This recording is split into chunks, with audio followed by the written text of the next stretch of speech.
Hello and welcome to Mr. Walton's Physics Lessons. In today's lesson we'll be looking at the three states of matter from the particle model of matter topic of GCSE Combined Science and GCSE Physics.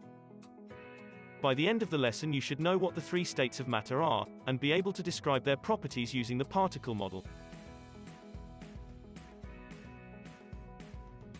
The three states of matter you need to know for GCSE are solid, liquid and gas.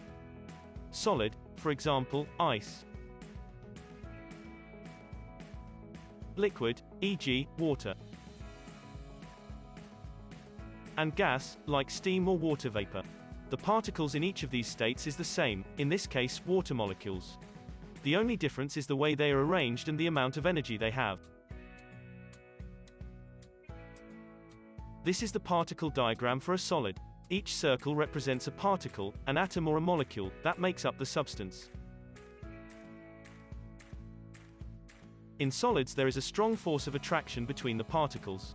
This holds them close together in a fixed position with a regular arrangement of rows and columns. The particles don't have much energy so they can only vibrate about their fixed positions.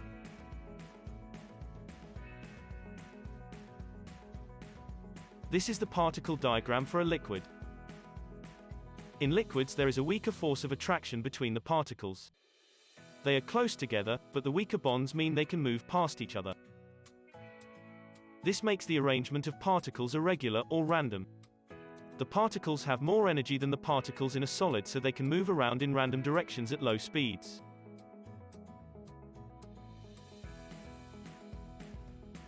This is the particle diagram for a gas. In gases there is almost no force of attraction between the particles.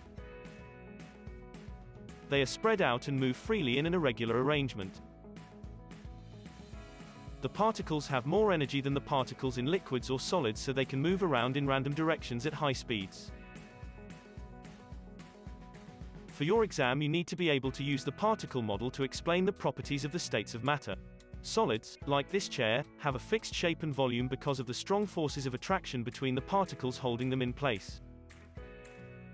Liquids take the shape of their container because the particles can flow past each other, but they keep a fixed volume.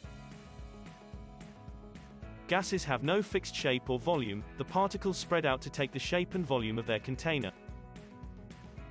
This is because their particles have lots of energy and almost no force of attraction to bring them together. Liquids and gases are fluids, which means they can flow, like water through a pipe. This is because the weak force of attraction means the particles can move past each other. Solids can't flow because the strong force of attraction between their particles means they're held tightly together.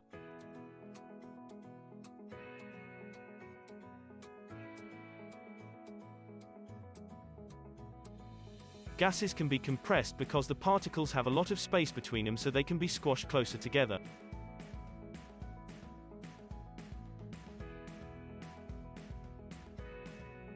Particles in solids and liquids are already touching so they can't be squashed any closer.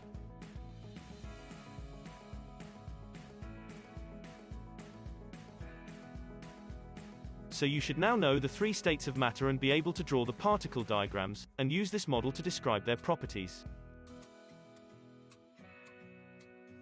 If you found this lesson useful, please give it a like and consider subscribing to see future lessons. Thank you for watching. I'll see you in the next lesson.